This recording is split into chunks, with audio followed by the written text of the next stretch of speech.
وفاق المدارس پاکستان نے 10 لاکھ حافظ قرآن بنا کر عالمی ریکارڈ توڑ دیا۔ وفاق المدارس پاکستان نے دنیا بھر میں 10 لاکھ سے زیادہ حافظ قرآن تیار کر کے ایک قابل ذکر کارنامہ انجام دیا ہے۔ وفاق المدارس کی جانب سے 1982 میں امتحان کے آغاز کے بعد سے اب تک 10 لاکھ طلباء نے کامیابی کے ساتھ قرآن پاک حفظ مکمل کیا ہے۔ صرف 2019 میں 78,000 سے زائد طلباء حافظ قرآن بنے، جن میں سے 14,000 طلبات بھی شامل تھیں۔ مدرسہ میں 4 سال سے کم عمر کے بچوں کو داخلہ دیا جاتا ہے اور صرف وہ 2 سال یا 2.5 سال میں قرآن پاک کا حفظ مکمل کر لیتے ہیں۔ وفاق المدارس کے نمائندے قاری حافظ جالندھری نے پاکستان میں سالانہ تیار ہونے والے حافظ قرآن کی تعداد کا سعودی عرب سے موازنہ کیا۔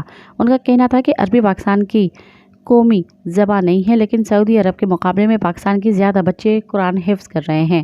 ان کا کہنا تھا کہ سعودی عرب ہر سال صرف 5,000 حافظ قرآن تیار کرتا ہے۔